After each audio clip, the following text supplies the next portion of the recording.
China's role in helping other developing countries versus the US's role? And is China helping due to self-interest? That's definitely a little seed of doubt that we hear planted, right? Is China still an ally to North Korea? Am I going too fast, Virginia? No. Because I don't know the answers to any of these questions. All right, and a little bit about the economic structure. People in our group were surprised to hear that they have stock exchanges and a capitalist system as well as socialism. In terms of that, is college free? Question mark. I know college is competitive there, but I don't know if it's free. Charlene is back there going, I want to answer all these questions. She's from China. Okay. That's awesome. So without duplicating, I didn't do the positives. Should I do the positives now? Okay. Things that my group has heard that are positive about China.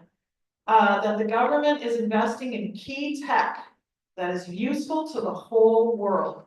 For example, super batteries for EV cars. AI, open source, sends a message. And also that they brought millions out of feudalism. They have amazing infrastructure. They are investing in good things instead of waging war and making weapons. They are doing good things with their wealth. Now, some of these are, opinions we don't know for sure. We're not here to, cast China in this perfect light. We all know that, people make mistakes. We don't always agree on policy, but these are some positive things that my group have heard. So, who wants to go next? Come on up, Sarah. Okay, but because of Zoom, we want you up here and on the microphone.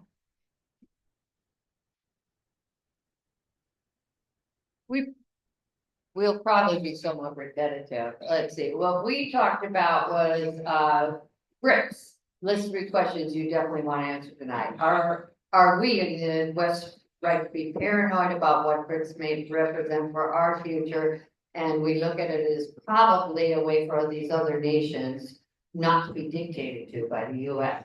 Of course, the big question is genocide against the Uyghurs. And do we want to discuss that a little bit? Is it happening? I think most people know that there's a lot of propaganda connected to that. And then again, getting past Western propaganda when looking at China, because you have to actually look at things in this country about China to be informed. You can't just watch the news. No. And we're wondering what some of the biggest misconceptions Americans and Westerners in general have about China. Things that are positive. Development of green technology, that China has a rich ancient culture, that the people themselves are friendly and very curious about others, and that they have direct representation in their own smaller communities than is replicated in different steps up to the national government. So those are the things that people were interested in. Next.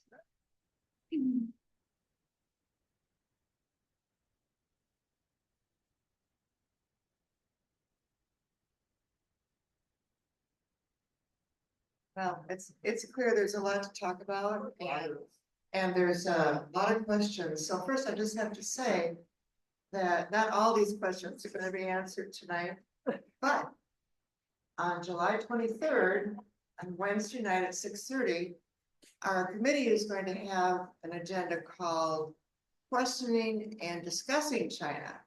So if not everything is answered tonight, you should sign up. There's a sign up sheet there. If you want to get the Zoom link for that. I mean, this is a big subject and we only have 2 hours. So, just remember that you don't get your question answered tonight. So the 3 questions you definitely want answered in our group. We talked a lot about hybrid war. In other words, all the different ways that war is being waged on China, technological propaganda, all this business. there were a couple that, were sort of a surprise, like somebody wanted to know about organ harvesting. And, how we stop the rush to war. What is the child policy and how it affected families? And how to debunk the propaganda? What are the databases so all this old propaganda myths are debunked? Somebody else wanted to know about the rare minerals. China's filled with rare minerals. Somebody wanted to know about if China, this has been in the news lately, this allegation that now China is some sort of friend to Israel. Hadn't heard that one before. Electric cars, people want to know about that.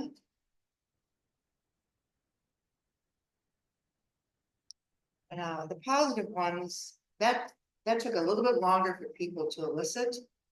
And instead of all the questions, elimination of severe poverty, the literacy rate is much higher now. China doesn't invade other countries, destroy other countries. They don't spend as much on the military. And then, renewables and A1, electric cars, technology, what they've been able to do. Again, like their foreign policy.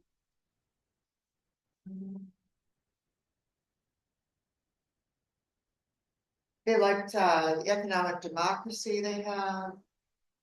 That people are super happy in China. The government takes care of the people rather than the profit. They rely on their sovereignty to create products that have been restricted by the US. All the reforestation, trying to get rid of some of the desert. And they like their China's support of Iran.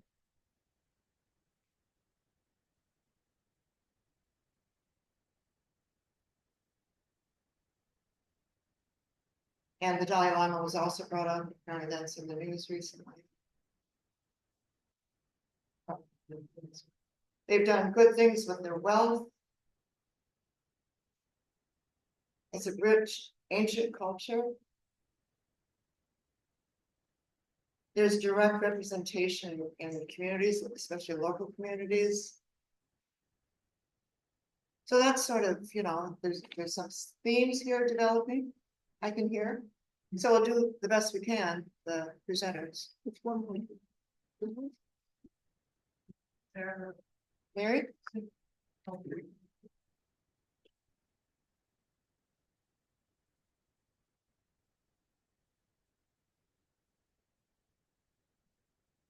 I think most of them have been to China. And one was born there and lived there.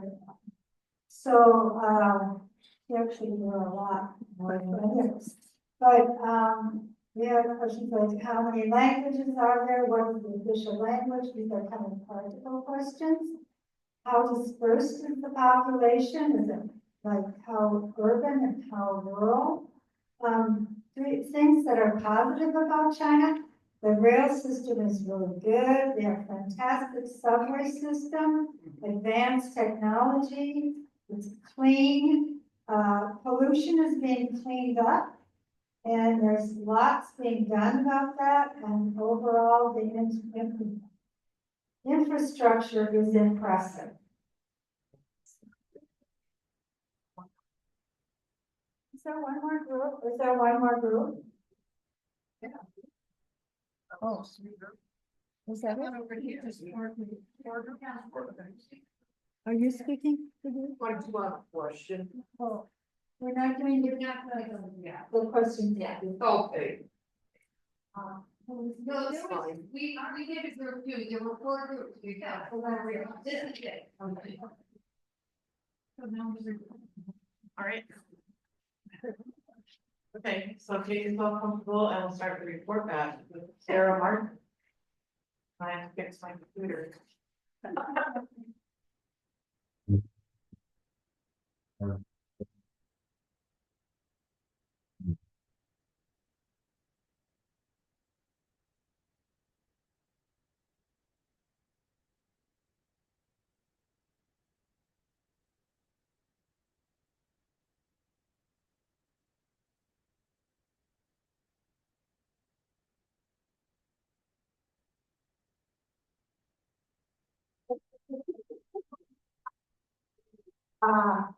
a lot of knowledge in this room, that's for sure, so you know answers to certainly more of the questions than I do. But, let's see, what's the first picture is here?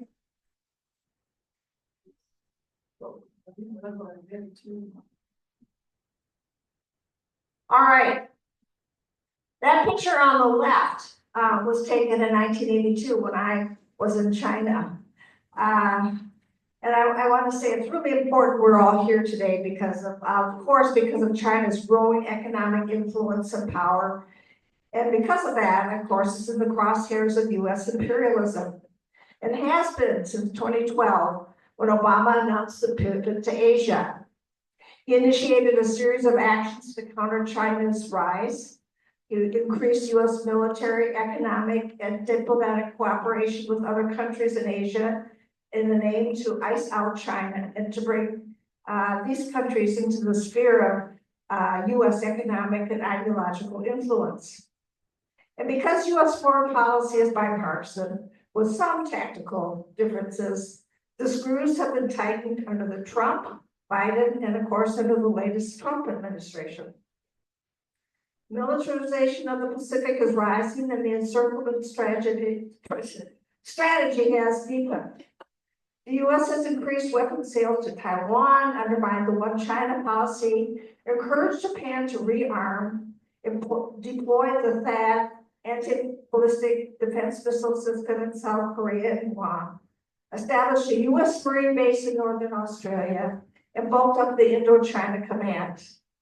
And of course, recently there's the spectacle of Trump's trade war with China.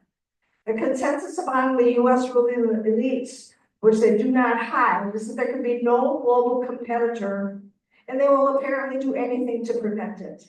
This strategy can end well. Because so much is at stake, it is incumbent on us to learn all we can about China, and most importantly, work and organize to oppose this dangerous and destructive US foreign policy. Our speakers today are Virginia Stark and Julie, oh my gosh, you know, Julie Ethan, who both been to China. I think I met on a trip to China, right? Or did you know each other before? Yeah, okay, yeah. All right, to start us off and set the stage, a few pictures from my trip to China in 1982, as I said, the one on the left.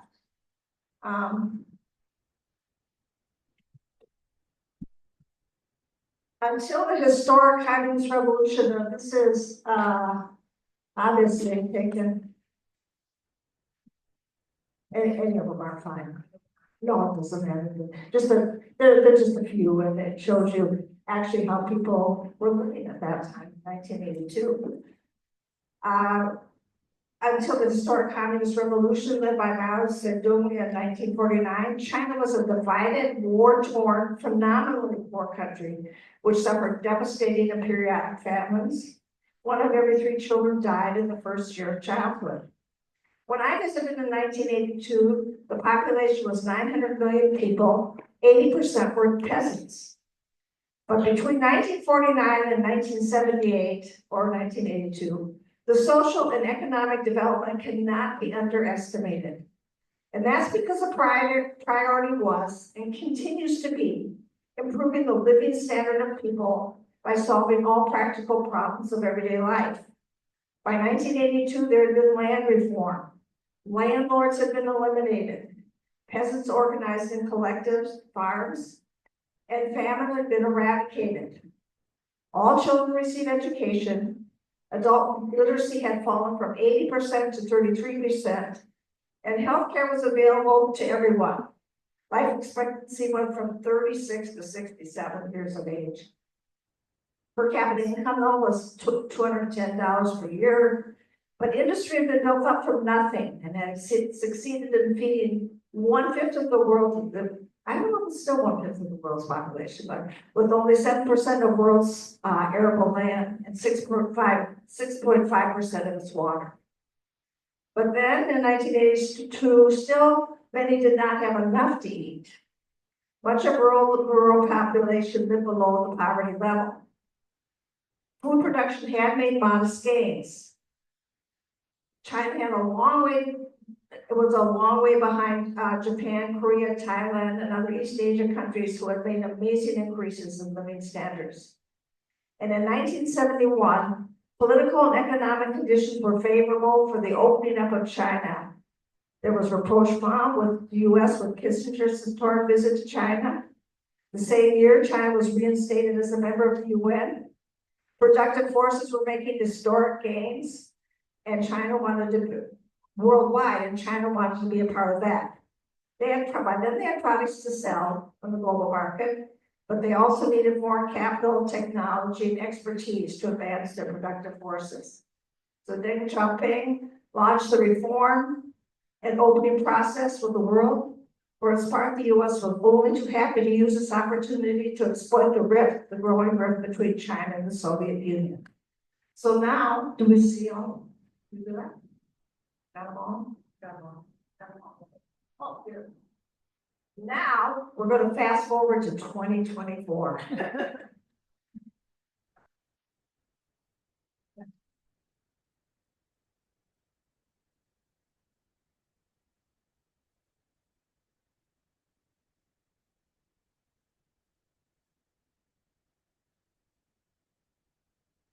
Ni hao, ni hao. Hello, everyone. I'm glad you're here.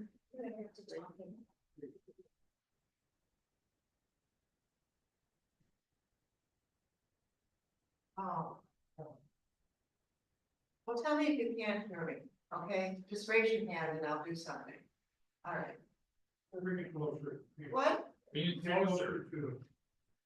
Or bring it closer to you. Bring it closer.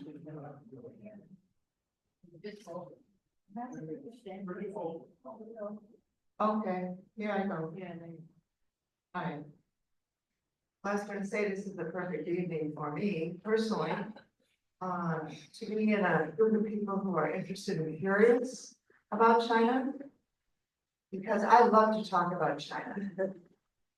I love to read about China, think about China, and talk about China. Makes me feel good. This is a country that is sane and safe and place to in the mornings when I'm in China, and I've been in China for a couple months last year, I take an early morning walk. And it's a different feeling, I must say, than here in this country. So this is a perfect evening. And I'm glad you're all here. You're curious. And China, or the People's Republic of China, I feel good because it presents possibilities that, you know, all the horrors are not inevitable.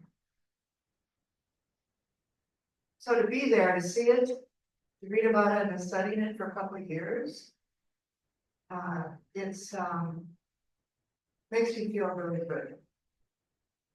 China is an amazing country. It's home to about 1/5 of the world's population. And to be in China is to see how the Chinese people, the hardworking people, have transformed their country. So I'm going to start out with some basic information that might answer a couple questions I heard from the small groups. And then I'm going to do a brief history to take us up to 1949. And from there, it'll be more exact about what I've seen and heard and learned. So we'll start with Tibet. So up here on the top is Tibet. Those are the mountains of Tibet outside of Lhasa. They are very high, very high. And below the mountains, you see the mighty Yangtze River. And I'm starting with that because the Yangtze River, the water that creates this mighty river, comes from the Tibet Mountains. It comes down and goes across southern part of China and ends up in Shanghai and into the estuary of Shanghai, about 4,000 miles long.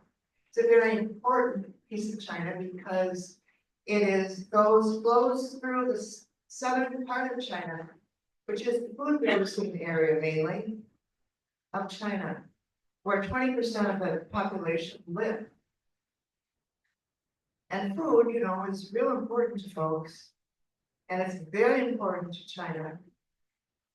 They have only 12% arable land, 80% mountains, some, lots of desert. And they have, and whereas the United States has 17%, China has 4 times the population. So it's been a struggle for a long time for food. Why? This mighty Yangtze River was a wild and turbulent river causing many floods, killing millions of people, creating great famine. So that's why I'm starting with that.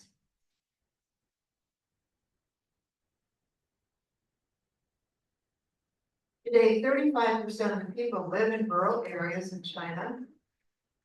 There are 200 million farming households, again back to food, and close to 2 million registered cooperatives. And agricultural cooperatives, they actually own their land. It's only sort of, because private property doesn't exist for individuals. But cooperatives own their land and are quite independent. Now, if you look at China, and for both these maps here, you'll see it's called the red rooster. China looks like a red rooster. China and the United States are about the same size if you don't include the United States territories and things like they have all over the world.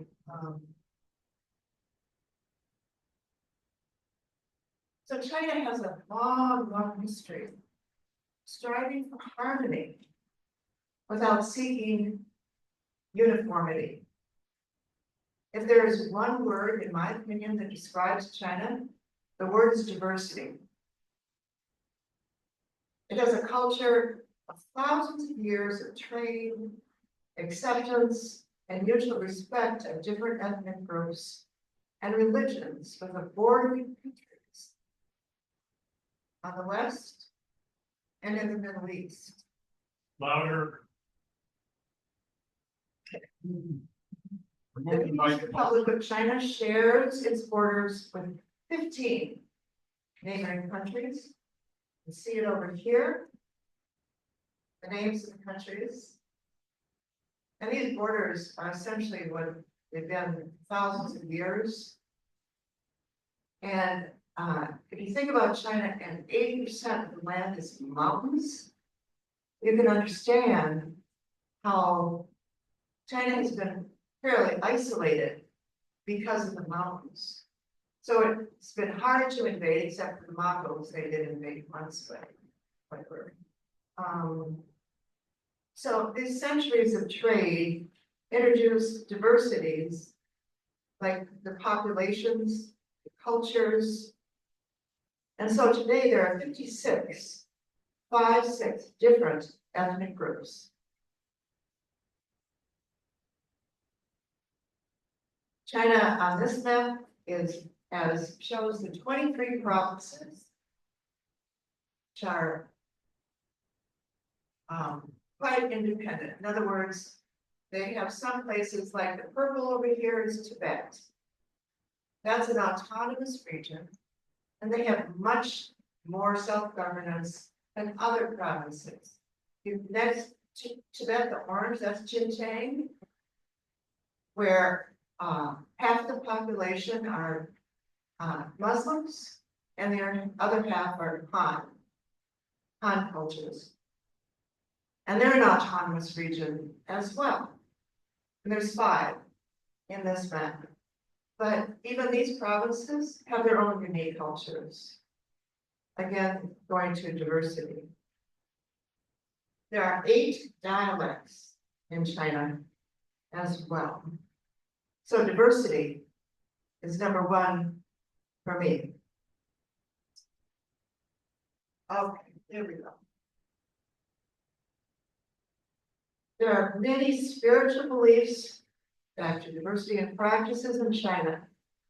Cultural traditions, folk religions, philosophies, and organized religions, and more.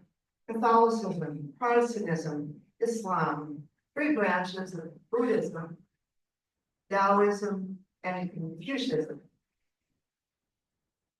So what you're looking at here is on the left is the Buddha.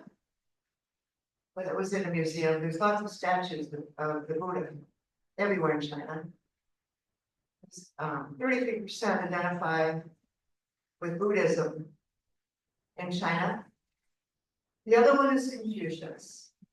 Now, Confucius, even though he was born in like 550 BC or something, his heritage continues to this day in China. His philosophy gained widespread acceptance, and the heritage, you can just, the more you know about China, you can just see it. For instance, he taught the need for strict ethical teaching, social harmony, and a rigid social order.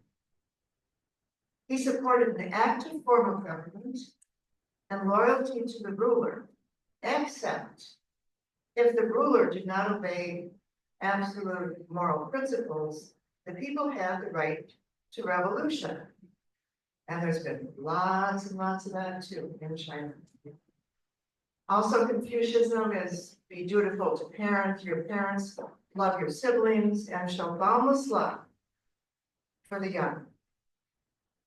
So I would characterize it from what I've learned as a strict culture. It's not like, well, it goes, whatever sort of culture. There is zero tolerance for corruption. In fact, there's a special prison just for people who have been convicted of corruption. There is zero tolerance for drugs. There are serious consequences for dishonesty and not paying your debts.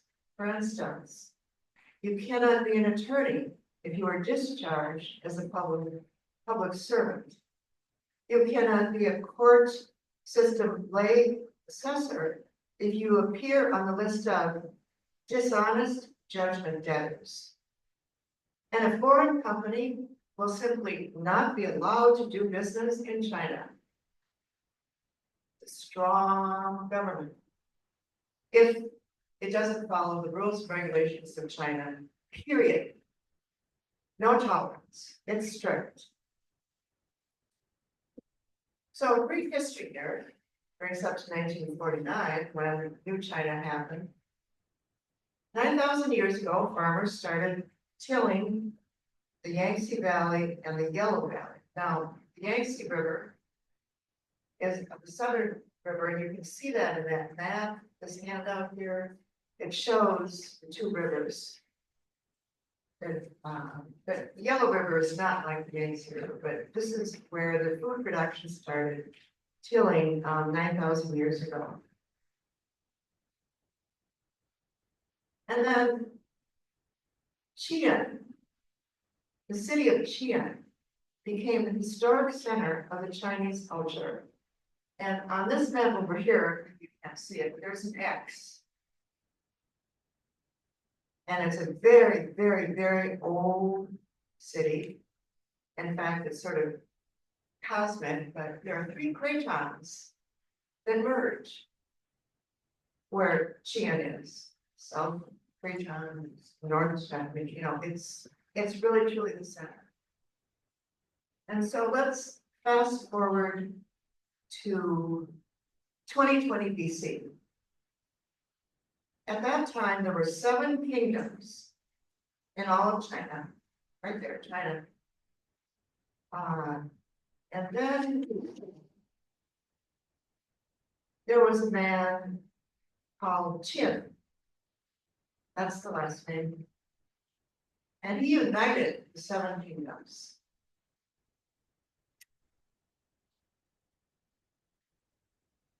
Oh, sorry.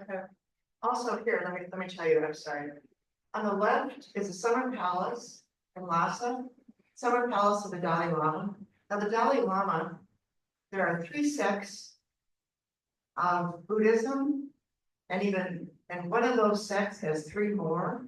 The current Dalai Lama, who's 90, is just the head of one of the sects, by the way. And I'm not gonna take time now to sort of address question about succession and whatever, just won't do that. And then on the right is a mosque. The mosque is in Qian. And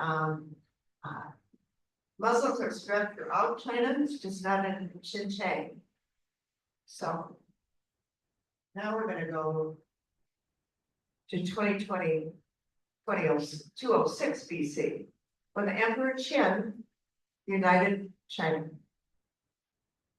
And outside of Qian, this ancient city, the emperor is buried in a mausoleum that has not been excavated.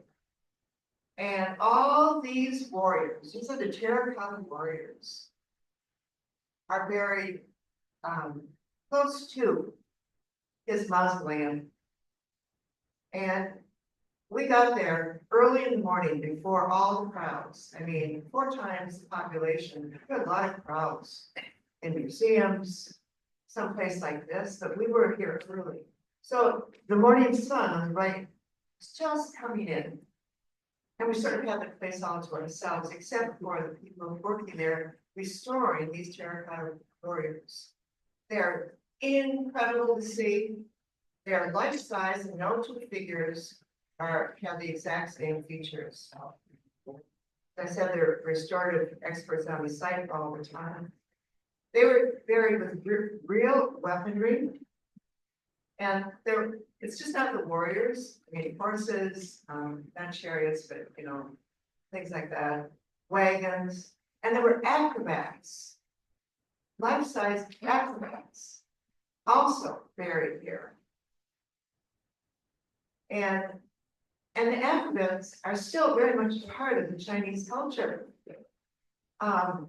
When I was in Shanghai, we went to a performance of professional acrobats. It was thrilling. And this was their first performance they had had since COVID. So maybe it wasn't perfect, but it was thrilling. And it was just amazing.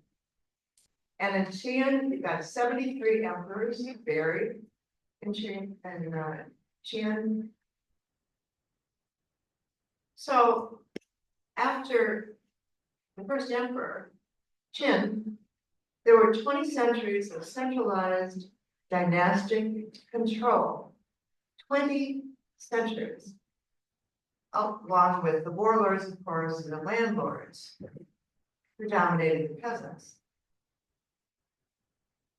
As I said, the Chinese has a history of many revolts, peasant revolts, overthrowing emperors, and many rebellions, particularly between 1851 and 1877. So, in the 19th century, people were very, very, very, very poor. The vast majority. This is when we were in Hong Kong, they had an exhibit in the museums everywhere, of old pictures. And this is one of the old pictures from the 19th century. There's another one.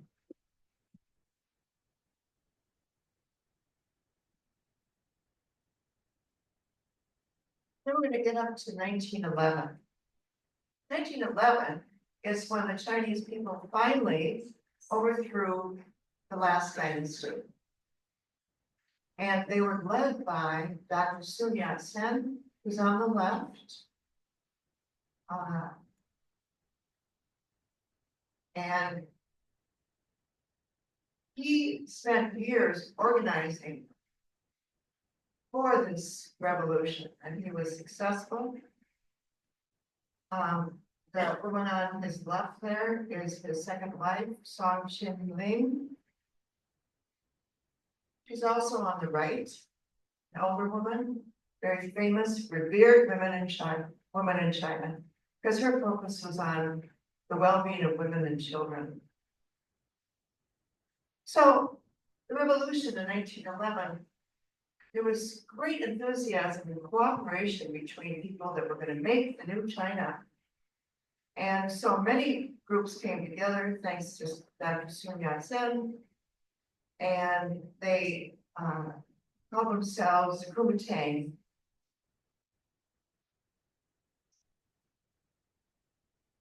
And then, so they were working together, all factions, political factions. But then in 1921, there was a study group, a Marxist study group, where 12 of them formed the first Communist Party of China. They did this in Shanghai. And they were welcomed into the Kuomintang.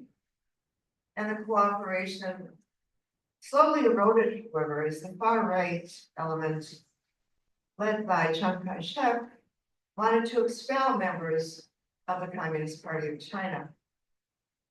And then, very unfortunately, Dr. Sun Yat-sen died, and Chiang Kai-shek seized power. And he never let it go. In 1927, Chiang Kai-shek murdered thousands of suspected members of the Communist Party of China and other leftist elements called the Shanghai Massacre. And that's when Chiang Kai-shek began one of his 5 extermination campaigns to get rid of the leftist element, including people who might have cut off their brain, because they were suspected to be sympathetic to the left. And then in 1931, Japan again invades China, but they were expelled. And then again in 1937, Japan invaded and ended up ceding 1/3 of the land of China, including Taiwan and China's east coast. Tens of millions of Chinese lost their lives fighting to expel the Japanese invaders.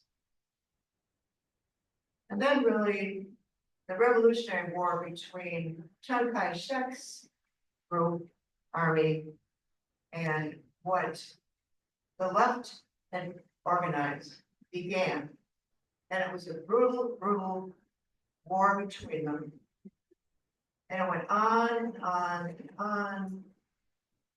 And finally in 1945, the revolutionary forces on the left defeated Chiang Kai-shek and his army.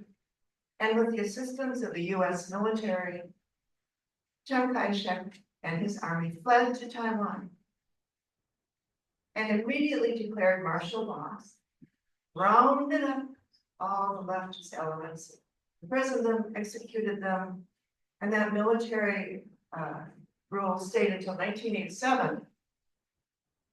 So Taiwan was really imprisoned for a long time. 30 million people lost their lives in this revolutionary war, 30 million, plus Japanese destruction. Here are some faces from the revolution.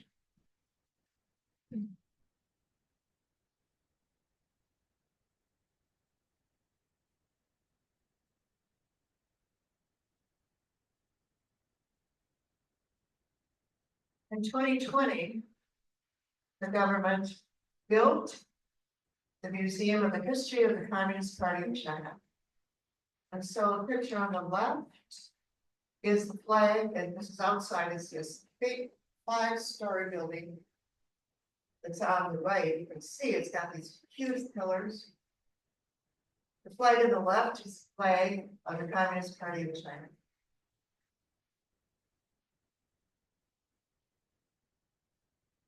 Now we're going inside. It's on the first floor. You see some familiar faces. You probably know every one of them, who they are, you're all familiar.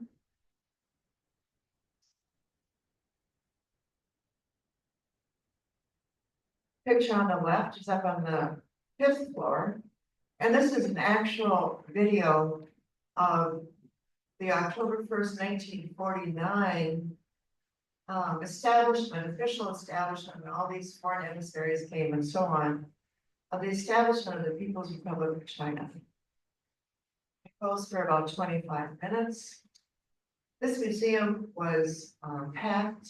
It was a holiday. There were many, many children in the museum, children everywhere in museums.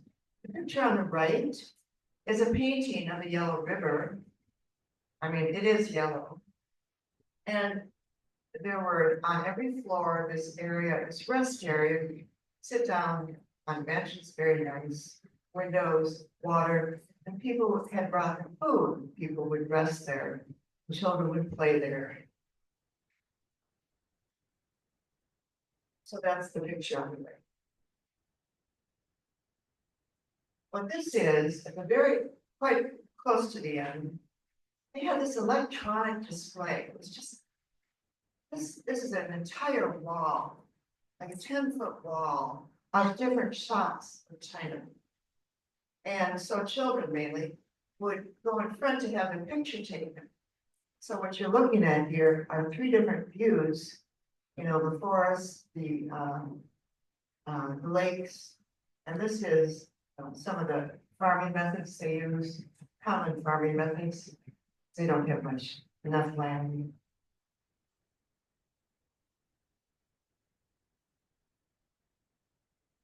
And then here's some art. Chinese art, some of my favorite that I saw, I took pictures of, for you to enjoy here. These 3 are all watercolors. This is a carving on the left. It's, you'll hear more about it, it's in Beijing. The next one is Cloisonne, big in the museum in, what's that? Yeah, it was in June. This is a museum, I call this art, this is, you know, traditional costumes. that people have all these different ethnic groups that was on display.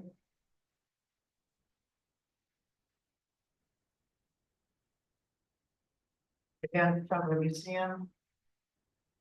Yeah, Tibetan masks there. So how is this, these museums, this inclusion of the diversity? It's everywhere.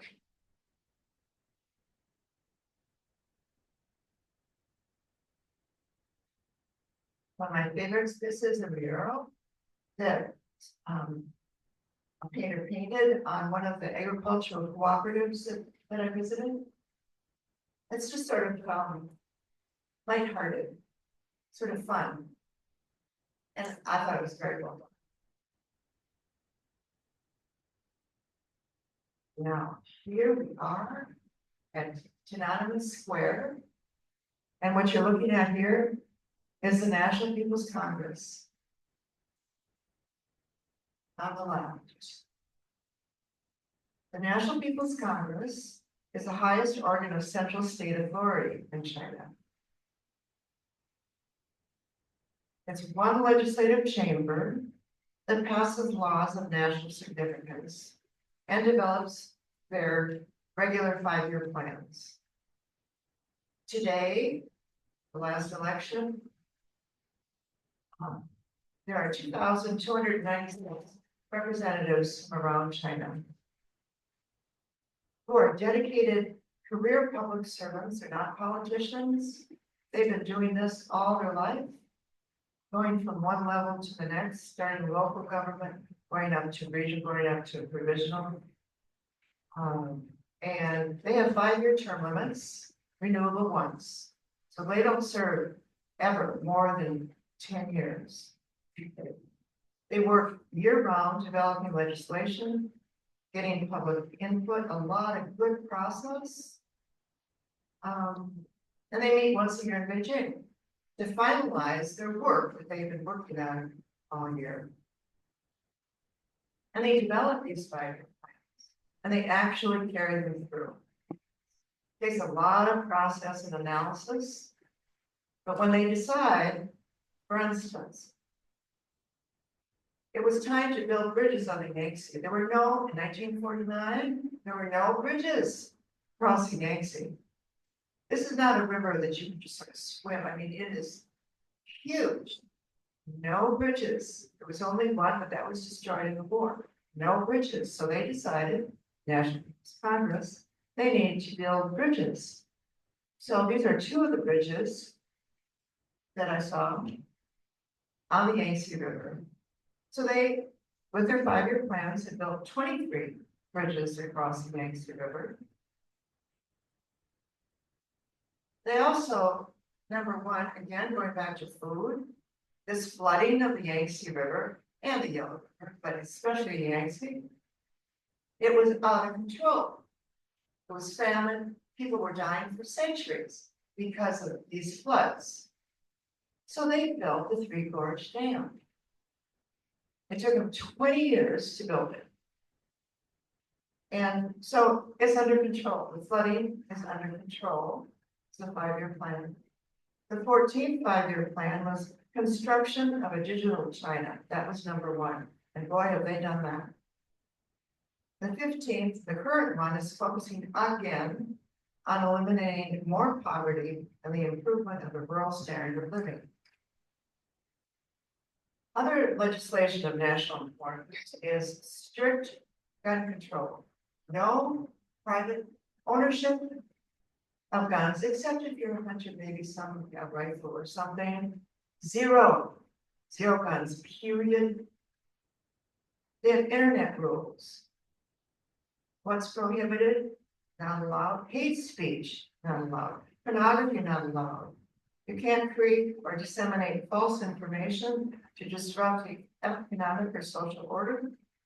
Advocate separatism, like some of the people want to do with Xinjiang or Tibet, whatever. Extremism, like all the extremism and terrorism was in Xinjiang since 1997. And so, but this is what they also do.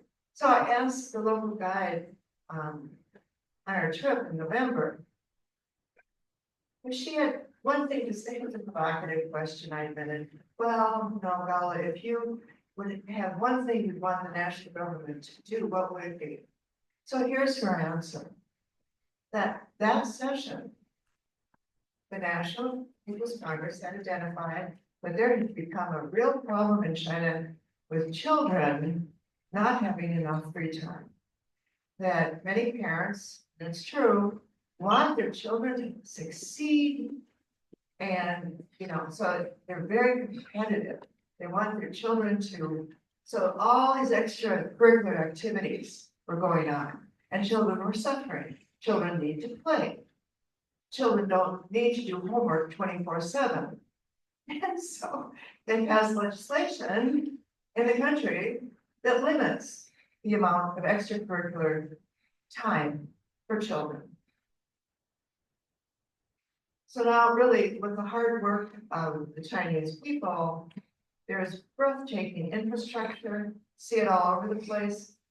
Hospitals, clinics, libraries, literacy, and a good educational system, law-based governance, whole process democracy. Is the world leader in solar, wind, and hydroelectric generation, and has a peaceful foreign policy. I saw and heard people very proud of their country, what they have done. Because the literacy rate, for instance, in 1949 was 10%. There was hardly any infrastructure.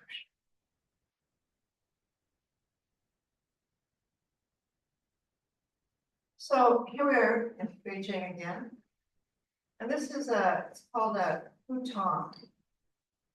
And hutongs are pretty much one-story residential buildings that were built for a long time in major cities. And so since 1949, a lot of those hutongs have been removed. And so you've got very tall apartment buildings for people to live in. You don't sprawl out.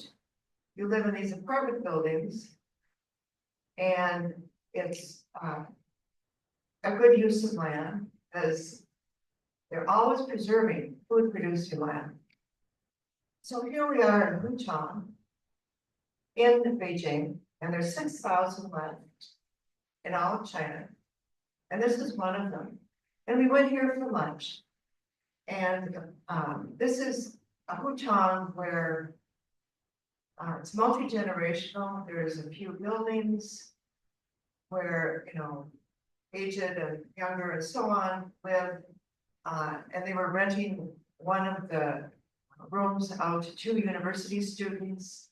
And this lunch making for tourists was a way to make a little extra money. And of course, as usual, food was fabulous. And on the right here, you'll see, this is a lighted image of Mao. Because Mao is still revered to this day as the guy who unified China, got rid of the Japanese, got rid of the Americans, got rid of the British, and their sovereignty was restored. This is the 5th generation Bhutan residents, that they have a 70-year right, the legal right to use the land as a Bhutan. And they can renew that. So for 70 years at a time, they are secure.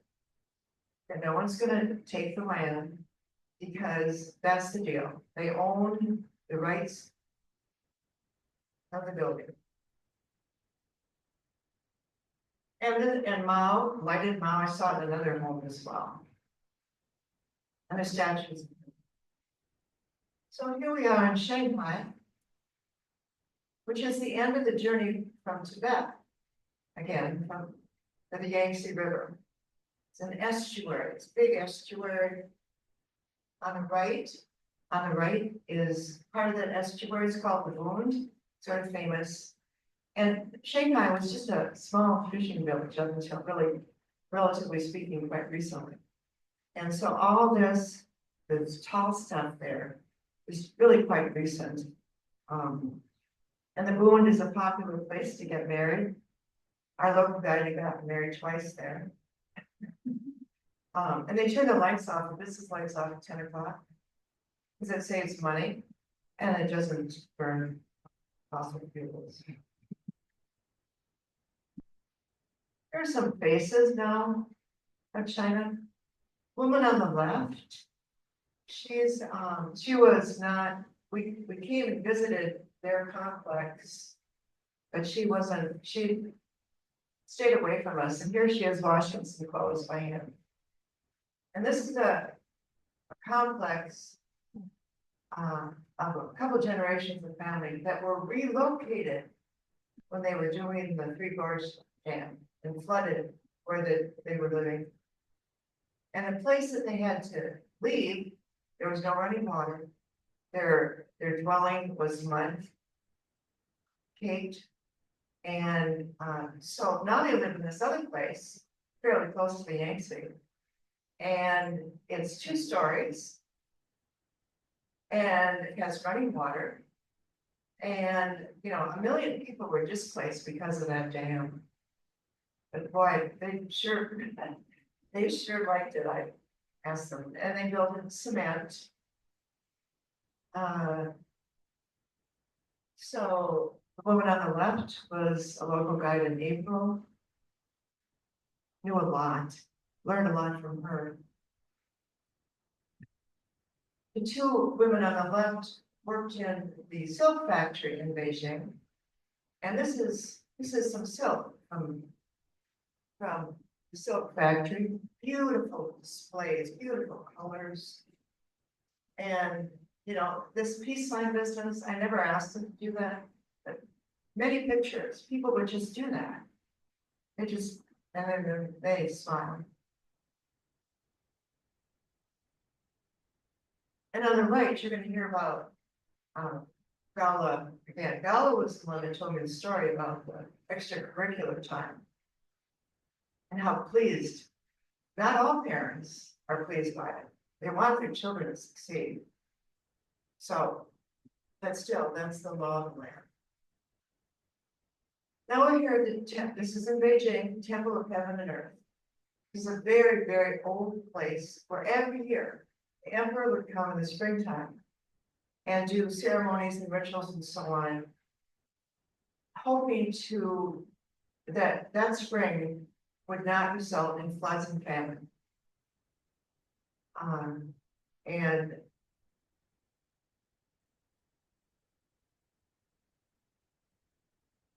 so again, it was well attended, people. Now, people like their country, they liked, oh, now we're here. This is how they grow their food in China. This is an agricultural cooperative village that actually owns their land. And they self-government for them. The first one we went to at a population of 2,250 people. There were 400 families living there from one lineage. That's how old that cooperative was. One lineage. They had an ancestor room where they burned candles and incense, so on. They had an on-site school. And 20 years ago, they didn't have running water. They had to walk a mile to get running water. So life is very different for them. The greeter's grandfather turned out to be in the Red Army. He was very proud of that, had lots of displays about that. Also, retired people from the city sometimes come and rent an apartment from an agricultural cooperative. And by the way, the latest age of retirement for most people is 58 in China. This is the second agricultural cooperative that we went to.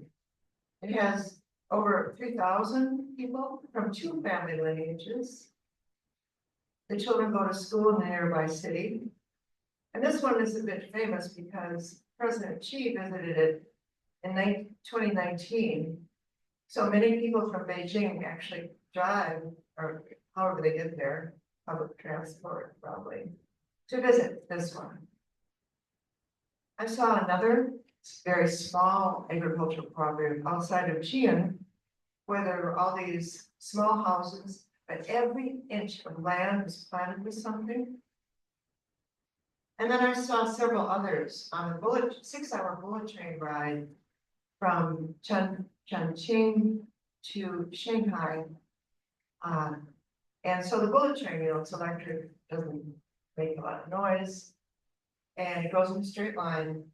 And so I saw many smaller, like, I don't know, maybe 20 apartments in a couple buildings, and then in front of that was all this food planted right up to the bullet train's rails.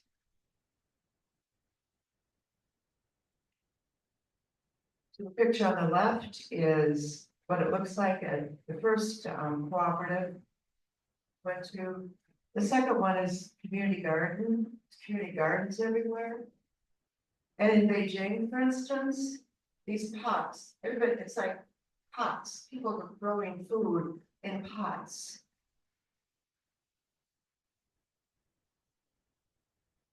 The left picture is a city community farmers market, sort of always open, not always open, but it's always there. This one's in Xi'an. And the picture on the right is a picture of our group in April. And that's how we always ate. And it was true in November too. It's in these round tables, just this beautiful ritual with this incredible food everywhere. It's just unbelievable how good the food is. So this is the picture of our community meal. Also, okay, here's some faces, more faces of China. And you'll see on the right-hand side, high school students. These were at museums in the southern part, were in Yushan of China. And every museum I went to, there were high school students in their uniforms on field trips. Yeah, and so here's, again, with the peace sign.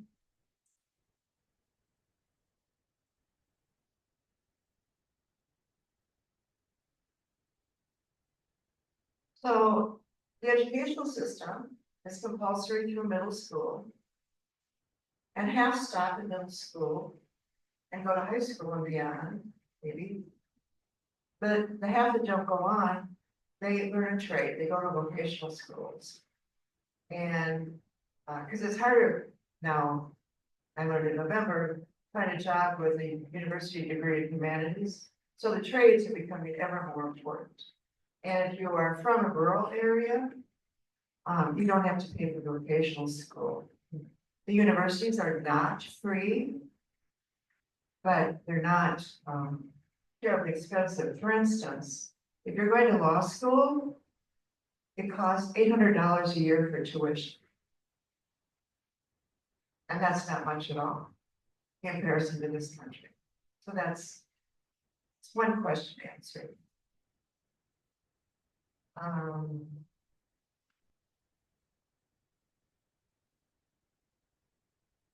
Little girl on the left, women and little girls who dress up in traditional imperial clothes. It's just a fad. I don't know. It's something fun to do, is how it was explained to me.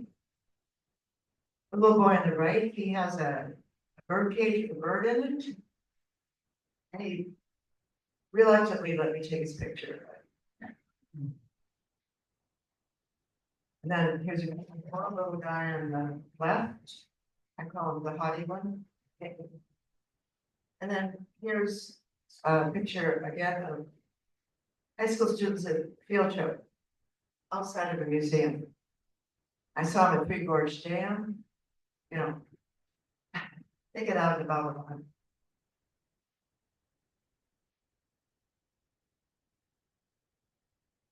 So here comes two symbols finally of China. One is the dragon.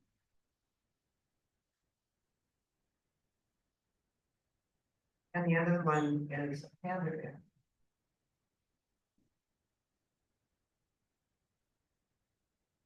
So with all the symbols, diversity, hard struggles, and the hard work and support of the Chinese people, and the foresight and the planning of its leadership, and a country that learns from its mistakes, I saw a fantastic country that is always changing and improving. And I hope to return soon. Sure makes me feel good.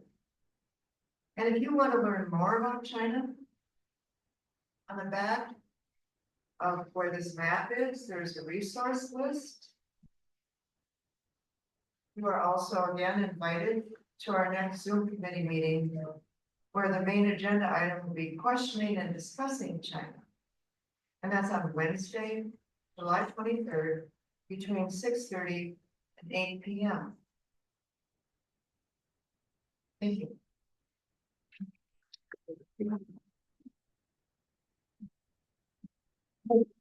I'm gonna readjust here and give us all a little brain break. If you feel like standing up, go ahead. If you don't, you can stay in your seat. I just want you to repeat after me. Put your arm in the air to number one. Okay. E. R. Sun. Sue. All right, you just counted to 4 in Mandarin. So let's try it again. E. R. Sun. Sue. All right, let's try to do it together. E. R. Sun. Sue. Congratulations. I'm not good at saying the number 5. Somebody in the back wanna? E. R. Sun. Sue. It's 5. Okay. All right. My part's gonna go pretty quick, and I'm just gonna change positions here. Anybody learn something? Just a real quick aha moment from Virginia's presentation? Do we have any extroverts that need to say something? Just raise your hand. Something you didn't know about China? No one? Are you all introverts? What did you say? Many things. Anything stand out? University costs. University costs? Okay, all right. The land, yeah. Right, so much desert. The food there truly did reflect the care they put into the farming. It just felt healthier. I don't know what it was. All right. So as the US escalates threats against China, my part of this presentation is to focus on helping all of us communicate better with people less informed about China, because I was one of those people before I went on this trip in November, okay? So my focus is to push back against the mistrust of China's motives. Things like, the Belt and Road Initiative. Oh, what are they trying to do? There's so many things you could list, but mistrust is the beginning of dehumanizing others. It's the seed. And so when we dehumanize, it leads to violence. And so I've structured my part of the presentation on how the trip to China changed my perceptions and how we can understand the psychology behind changing people's perceptions, especially when we hear a lot of assigning negative motives to China and how that just seeds that mistrust. All right, so in terms of the trip, for me, it started in the south in Shenzhen, and that felt kind of like Florida, climate-wise. And then as we moved up to Shanghai, that felt kind of coastal, like San Diego, where I currently live. And then we moved north to Beijing, which felt like Minnesota and Wisconsin, four seasons, okay? But again, we started in Shenzhen, which is considered China's Silicon Valley. It's their economic hub. And in the photo, one of my trip mates was posing with a gal on her electric scooter. Again, a lot of electric scooters, no more bicycles, and a lot of friendliness. We got a little dog there. It was really beautiful. The caption is, we develop perceptions based on what we are exposed to. So what I thought about China prior to this trip, and I'm sorry, I'm just gonna be honest, I thought they were sneaky. They surveilled everyone. I thought the government was evil. I used to be very conservative, and so therefore the one-child policy really bothered me, and I'm the mother of 5 children. I thought that communism meant total control, and I thought it also meant forced atheism, which, as Virginia has shown you, is not the case at all. I was afraid of communism, and so you can imagine my sheer terror when my friend Virginia here, we're on our first day to explore together in Hong Kong, and she's wearing this red army hat. And I'm like, should we be doing that? I don't know if this is safe. So again, all these are things about perceptions. My perceptions of China were formed by what I had been exposed to, and all of us have perceptions based on what we are exposed to. So that's why we have to reclaim the narrative, and that's what we intend to do today. And so let me get down to the narrative. We want peace with China. That is our narrative. And the people of China are peace-loving. All right. So another big surprise for me that you didn't see in Sarah's photos is this very modern China with these typical indoor mall here is what we saw everywhere. And then you can see these buildings in Shanghai and how gorgeous they are. The infrastructure is stunning. I could not believe it. Our caption here is, people's view of China depends on whose viewpoint they are exposed to the most. And moving along, again, something really stunning is the high-speed trains. So we went, this is a couple of my trip mates going from Shanghai to Beijing. This is the high-speed rail system built in the last 15 years, if you can believe that. The trains go 250 miles an hour. And it was really shocking to me how quickly they put this together to connect these major cities, because I live in California and we cannot put together a high-speed rail system because of individual landowner rights. You know, China didn't have to go to everyone and ask for their land because the state owns the land in most cases. And so they can move more quickly. Now, whether you think that's a good idea or you don't, it is a fact. And now they're leapfrogging ahead of us. Okay. So here we are at the Great Wall in Beijing. We're riding up in the tram or the gondola, because you can't just walk up there. The caption says the opposite viewpoint is not self-evident to them, to people in general. So when I was at the Great Wall, there was a huge international presence, tourists from all over the world. I struck up a conversation with a guy from Germany, and he was telling me how in Germany, they still really think of the US as very exceptional. They just have a positive view of us, or at least, I mean, when was that, November? Okay. The Chinese, also, I learned how to saying, I don't know how you would say this Mandarin, but the extent of it is, their envy of the American dream goes like this: living in big houses and eating steak. It's perception, right? People believe what they are told. And the opposite viewpoint is not self-evident. And that's why we want to say to our fellow Americans, we want peace with China. And they will probably give you a blank look or a suspicious look, because we are taught to mistrust China. Now, how did that change for me? I'm going to tell you in a second, but I'm going to take a sip of water. Yeah, drying out.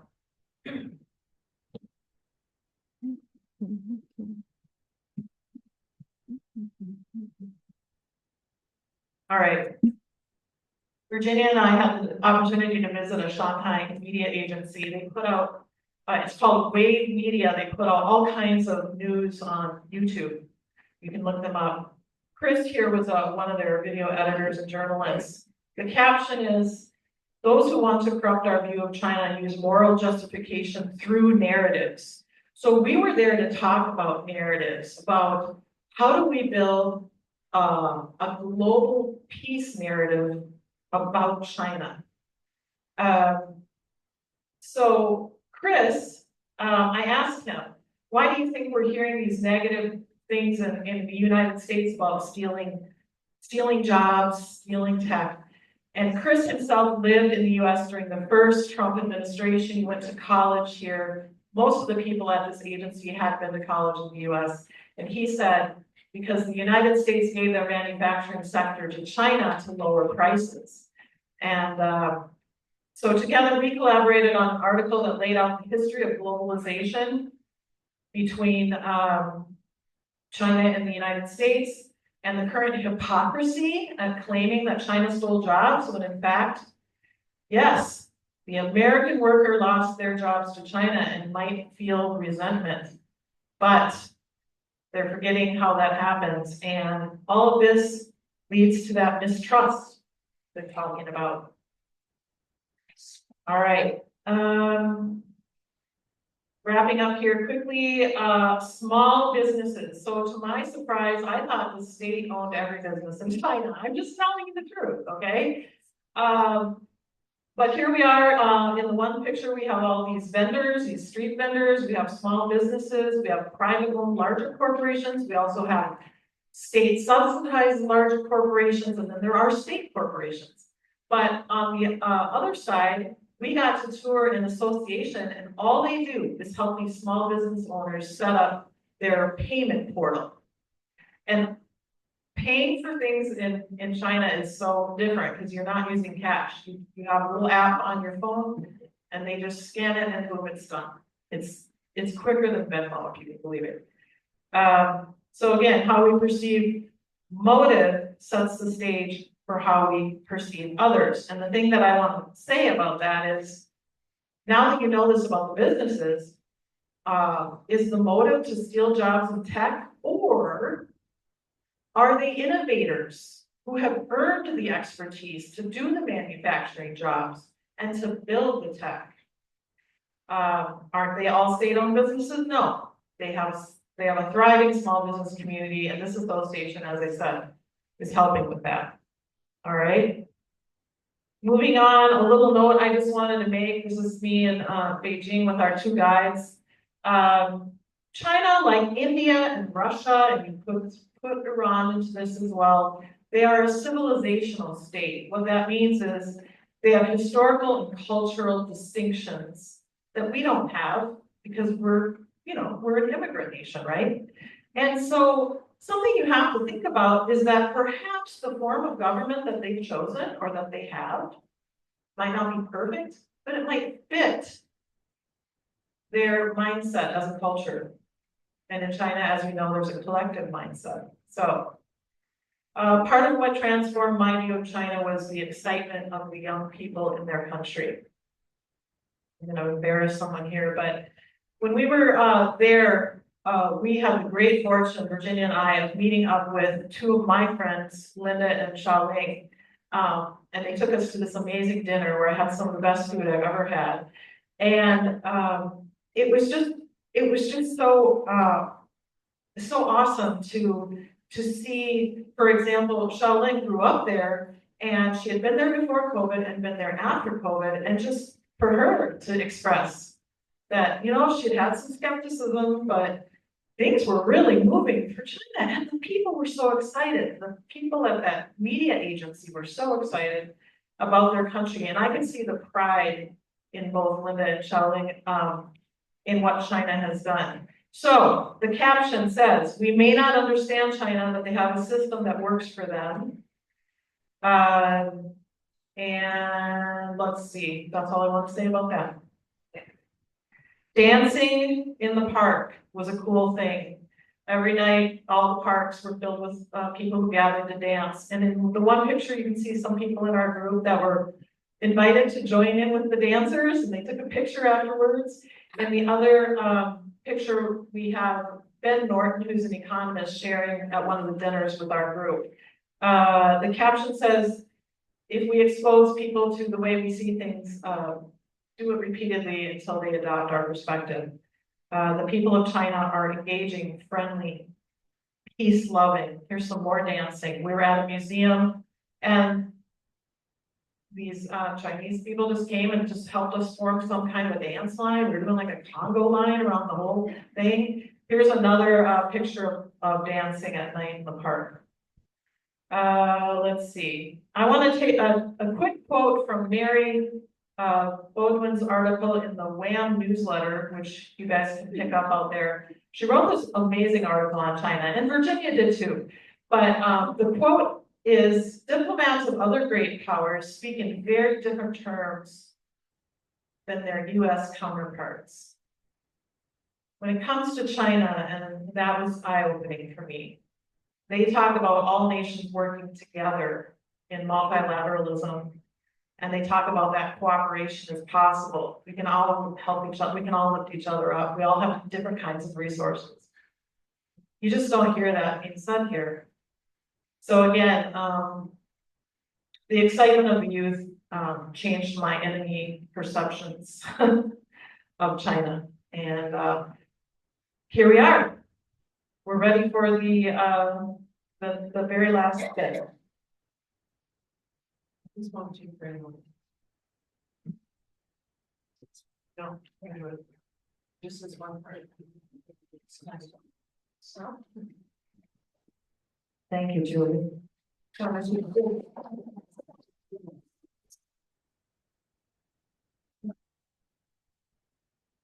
But to follow up on what Julie said, most people believe what they hear, especially if they hear something over and over again. For a long time, the Western world has not been hearing anything positive about China. Instead, people always hear negative things and old propaganda myths. There's always something wrong with China, that we cannot trust China, that China is a threat. So what is to be done? What can we stop this headlong US drive for attacking China? Just us little people. Well, we can do 3 things right away. Stop repeating the old propaganda myths and start saying what is positive about China, such as how their economic and governmental system is working well for them. And start saying we want peace with China. Bottom line, nobody wants a war on China. Nobody wants a military conflict with China, except the war makers. So let's get smart about China and do those 3 things. We can all do that. We can all talk to our friends. We can write letters to the editor. That's what we can do.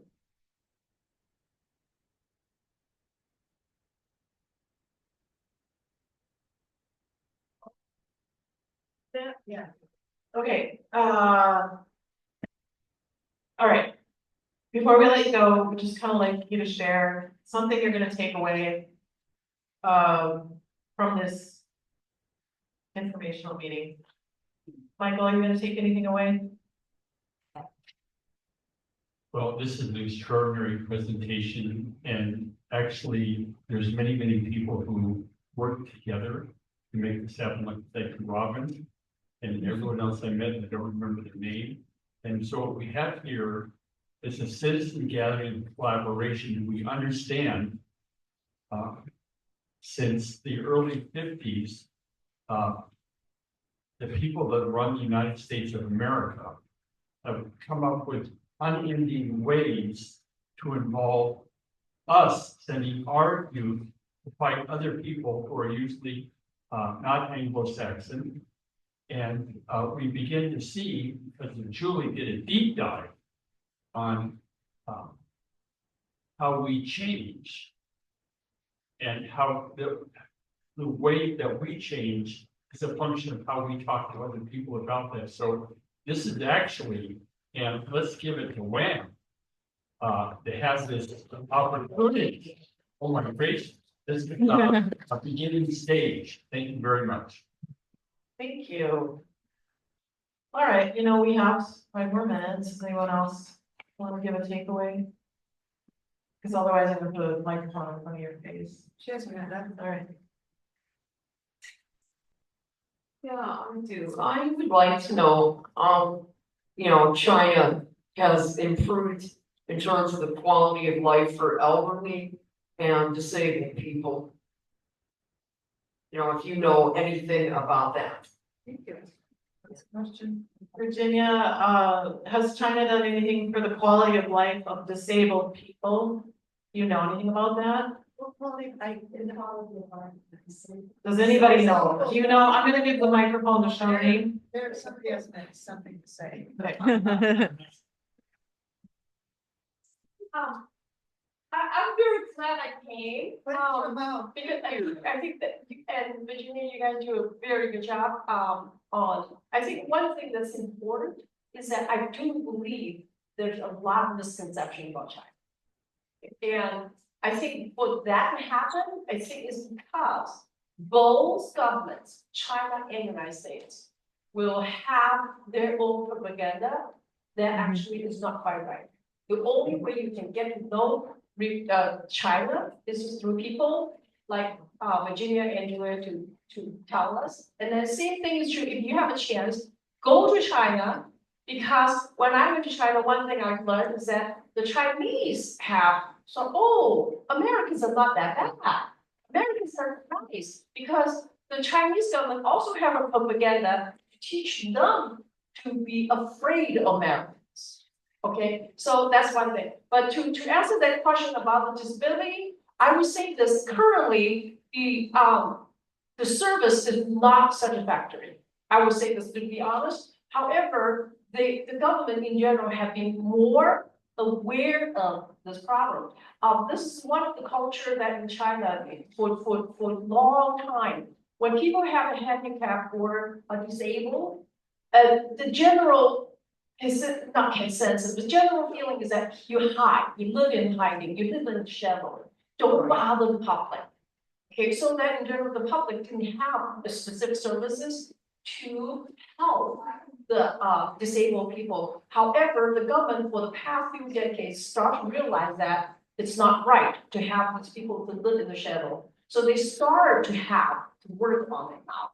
But definitely, I would say, by comparing two societies, I would say the United States is wonderful, doing a wonderful job in that. It could be improved. However, compared to China, I am very proud of what the US government had done for the disabled people. And so China is trying to learn from it.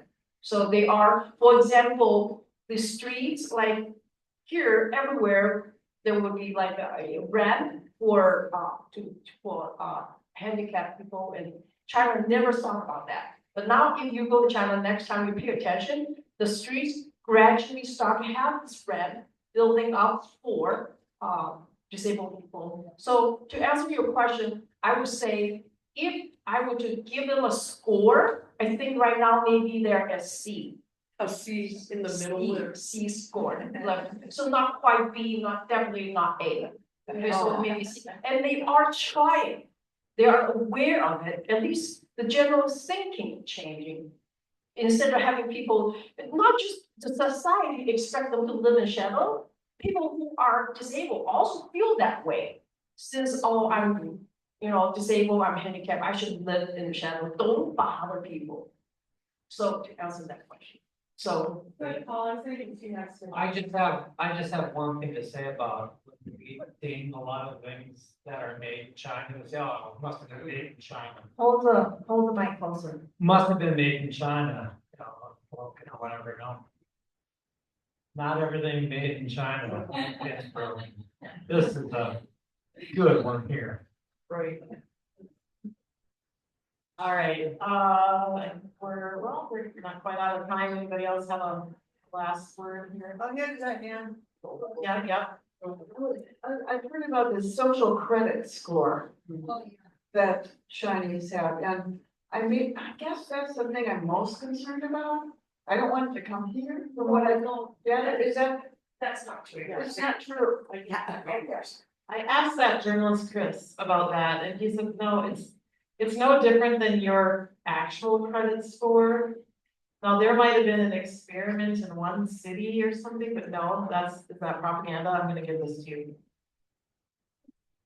Well, I think, I don't want to deny there is a major difference as far as personal privacy and freedom. Okay, the two countries are fundamentally different, right? So we know that. However, that one is not true.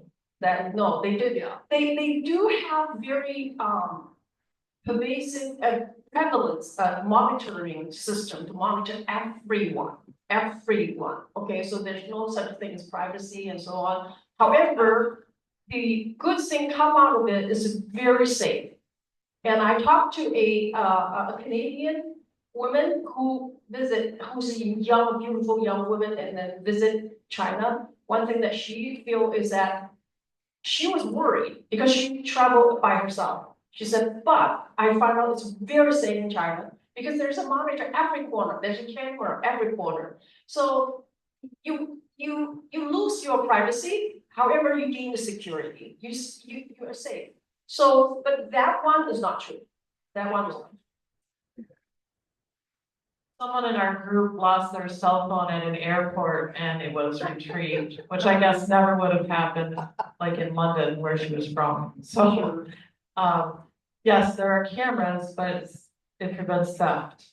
All right, are we? Here's someone here.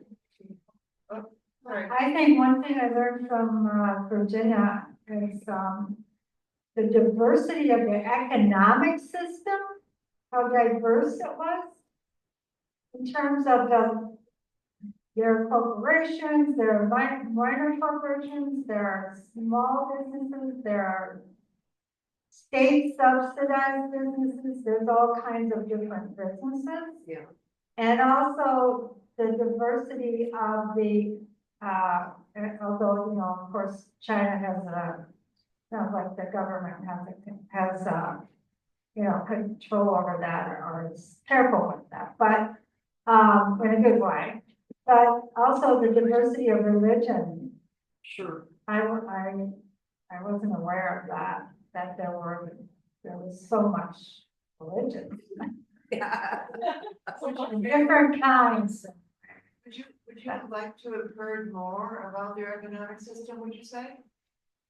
No, I think. Uh, When I was talking about the different states subsidized or. Yeah, you're saying that, yeah, that some is state subsidized and state encourages some small businesses and helps them get off the ground, and then there's everything from that to very large. So you know, And the co-ops. so you know that half the businesses are small businesses.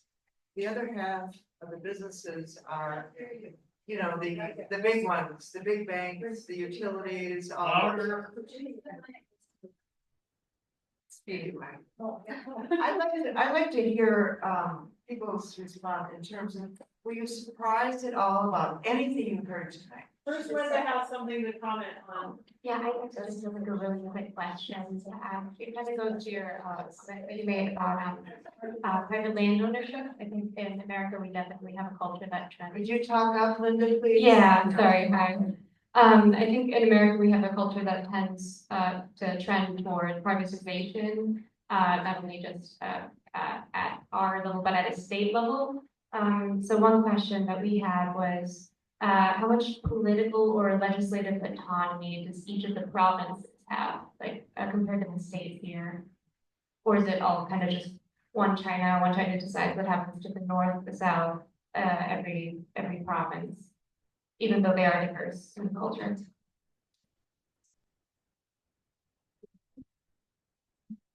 Virginia, do you need me to repeat any of that? She's wondering how much autonomy each of the provinces have. Politically, I'm sorry, what are you talking about? I'm sorry, my hearing is just shot. What did you say, Julie? how much autonomy does each province have politically as compared to here? Our states are, you know, they can obviously lead the full spectrum of political decisions. How does that work in China? Do you know? I think you should move on because I don't understand the question. Okay, all right. I'd sure like to hear more of people's I think impressions or actually- questions or something. Probably, we're getting close to the end, it's 8:30, and I think probably people, one thing we forgot to do was do a collection. We are, you know, always have expenses for something like this, as well as expenses for thing in the future, so there's is the. The bucket was somewhere. We're gonna pass those. Yeah. I also want to mention, if you're interested in going to China, we just want to know if you have an Okay, interest. if you There's a can, sign-up whatever you sheet. can, so, and be sure to sign up for stuff on, for the book club, for the trip to China, you just heard that the best thing to do is to get to China, so sign up for that as well as, I don't know if you can sign up for the 23rd, but there will be a Zoom sent out for that, I am sure, and thank you to Julie and to Virginia for sharing this trip, it's wonderful. You know, yesterday, I was talking to a friend and she said, what gives you hope? I mean, look at what we live in, right? I mean, each day there's another horrible piece of news or terrible raid or we bomb another country. And I said, without missing being China, China is what gives me hope. It's a place for where it's not only a place for hope, but it's a place where things are actually happening and where people come first and so thank you so much for. Also, if you want to stick around, you have questions about the upcoming trip to China, we can talk to you about that now.